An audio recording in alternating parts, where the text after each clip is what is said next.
Halo, berjumpa kembali dengan saya Patian. Bertemu kembali di pertemuan keempat pelajaran PKN. Nah, untuk kalian ketahui bahwa sekarang masuk pertengahan, kita akan membahas tentang reformasi, pelanggarannya, dan apa itu reformasi, dan diteruskan dengan apa itu ideologi. Nah, untuk itu silakan perhatikan baik-baik penjelasan saya. Selamat menyaksikan dan semoga kalian paham. Untuk pertama, kita akan belajar orde. Orde itu berasal dari kata Latin yaitu ordo. Ordo adalah susunan, aturan, deretan, serta ketertiban. Ordo dapat diartikan sebagai adanya unsur-unsur yang diatur menurut suatu hukum atau prinsip atau ide tertentu.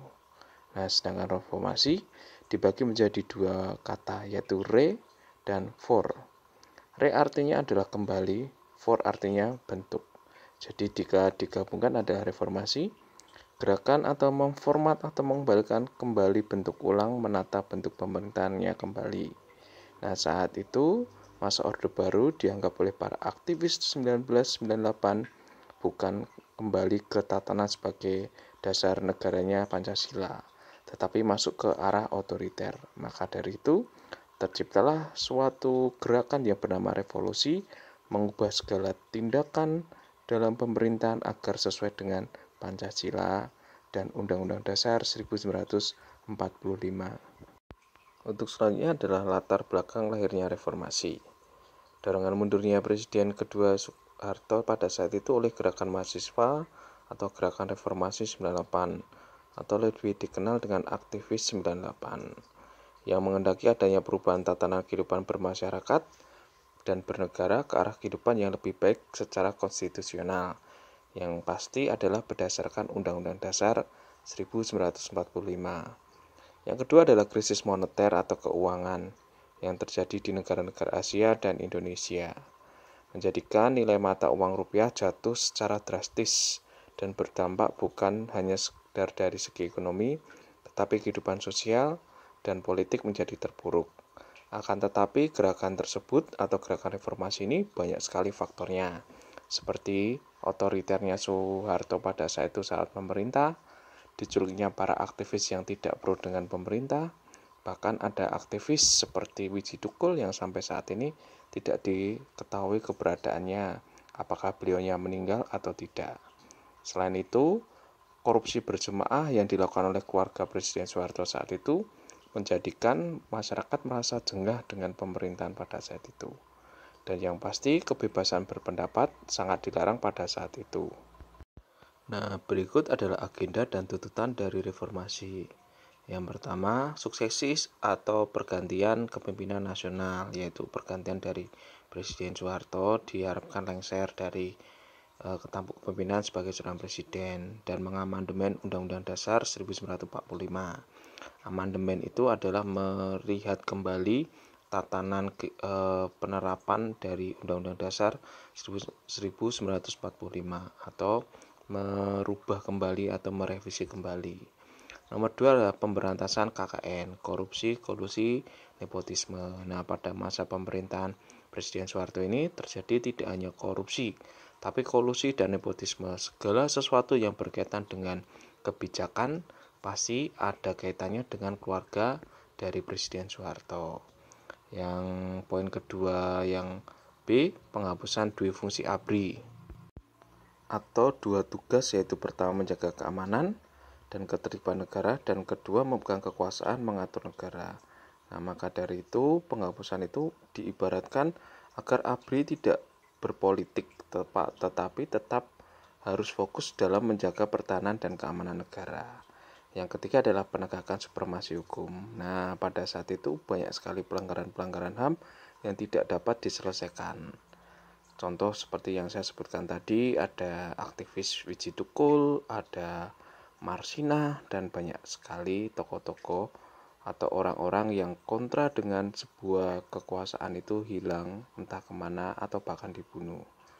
Yang poin ketiga, yang kedua, pelaksanaan otonomi daerah.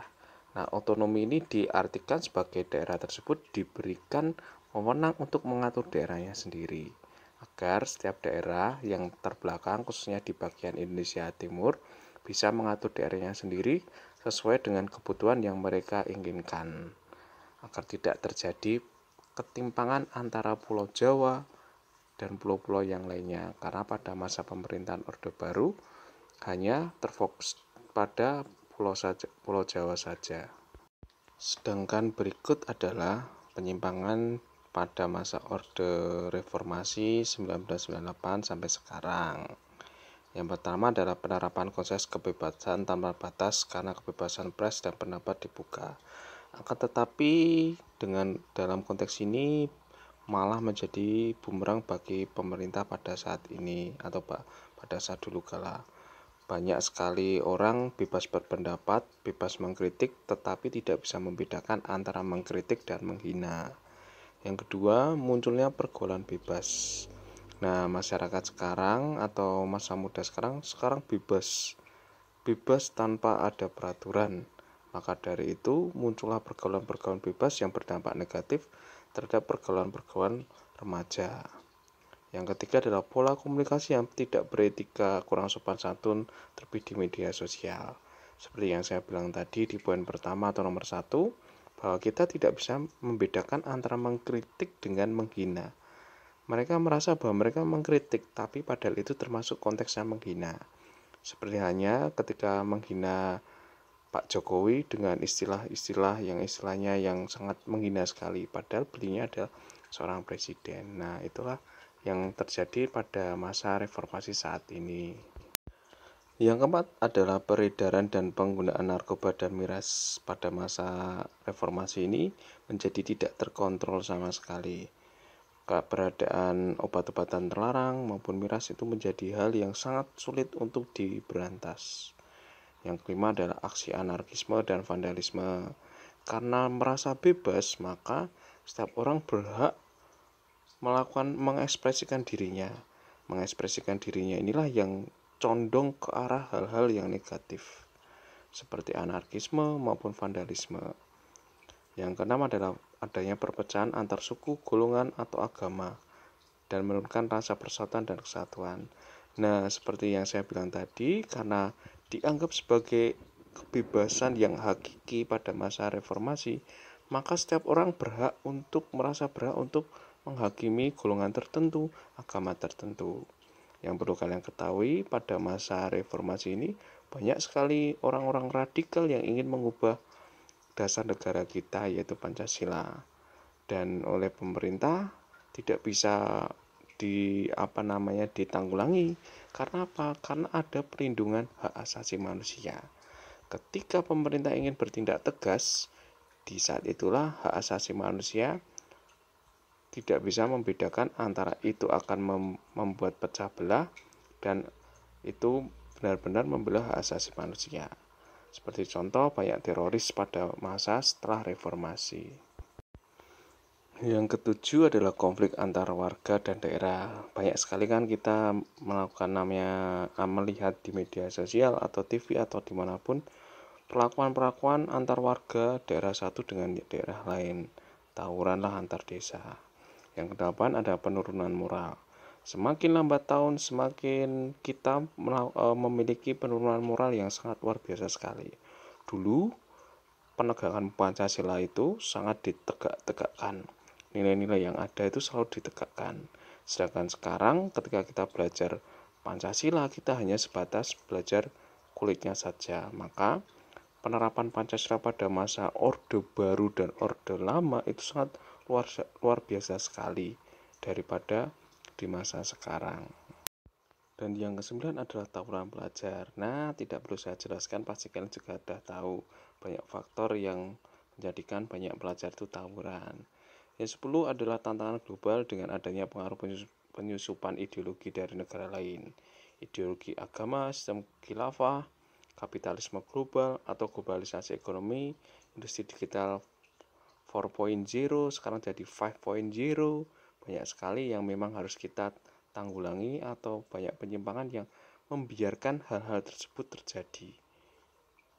Sebagai contoh, masa Orde Lama, masa Orde Baru, mana ada yang bertikai antar golongan, antar agama, apalagi pembangunan tempat-tempat ibadah di daerah-daerah tertentu juga dipermudah karena harus sesuai dengan sila pertama. Maka dari itu, pada masa reformasi yang dibebaskan dalam segala aspek malah keblinger menjadi bebas dan sebebas-bebasnya. Terus kesimpulannya, Pak, apakah reformasi itu bagus atau jelek?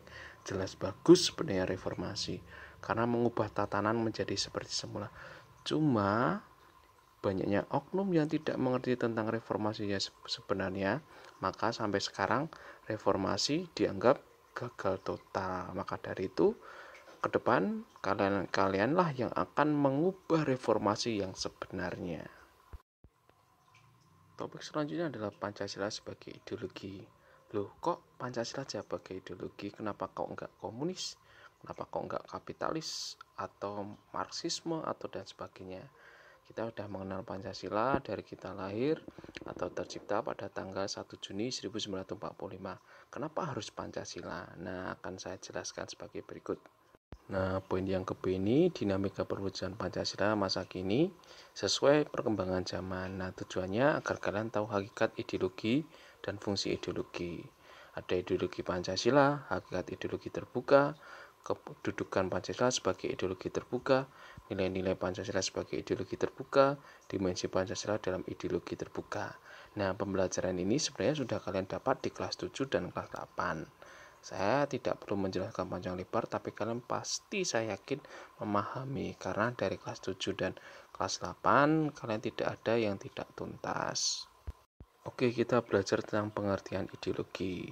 Ideologi dibagi menjadi 3 jenis atau 3 bahasa: idea, gagasan atau pengertian, oida, mengetahui, logos, pengetahuan atau ilmu pengetahuan. Maka diartikan ideologi adalah pengetahuan tentang gagasan atau ide-ide. Science of ideas, ajaran ilmu tentang gagasan pengertian dasar negara. Weltanschauung atau pandangan hidup. Jadi ideologi menurut KKBI, Kamus Besar Bahasa Indonesia, diartikan adalah suatu kumpulan konsep bersistem yang dijadikan asas pendapat yang memberikan arah dan tujuan untuk kelangsungan hidup, cara berpikir seseorang atau golongan. Nah, itulah ideologi. Nah, berikut adalah ideologi menurut beberapa ahli. Di Stade de Drancy atau Prancis, ada ideologi adalah Science of Ideas, yaitu suatu program yang diharapkan dapat membawa perubahan institusional dalam masyarakat Prancis pada khususnya. Selanjutnya adalah Franz Magnus Suseno. Dalam artian luas, ideologi sebagai nilai segala kelompok cita-cita, nilai-nilai dasar, keyakinan yang dijunjung tinggi sebagai pedoman normatif. Dalam arti sempit, ideologi adalah gagasan atau teori tentang makna hidup dan nilai-nilai yang mau menentukan dengan mutlak bagaimana manusia harus hidup dan bertindak. Sedangkan yang terakhir menurut Patmo Wahyono, ideologi merupakan kesatuan yang bulat dan utuh dari ide-ide dasar sebagai suatu kelanjutan atau konsekuensi logis dari pandangan hidup bangsa dan akan berupa seperangkat tata nilai yang dicita-citakan akan direalisasikan dalam kehidupan nyata. Nah, saya rasa cukup untuk pembelajaran hari ini. Tugas untuk hari ini silakan kalian mendengarkan video klip yang akan saya sharekan di GC. Terus kalian resapi, kalian dalami apa toh makna dari video klip tersebut. Maka tulislah jawaban kalian tersebut dalam lembar buku kalian, atau boleh ditulis tangan atau diketik, minimal 2 paragraf, dan silakan kalian kumpulkan di GC. Untuk itu, pembelajaran ini saya rasa cukup, dan semoga kalian diberikan keselamatan, kesehatan, dan anugerah yang luar biasa sekali oleh Tuhan Yang Maha Esa. Bagi kalian yang hari ini sakit, semoga lekas sembuh, dan bagi kalian yang hari ini sehat, tetap jaga kesehatan. Viva Republik Indonesia, merdeka!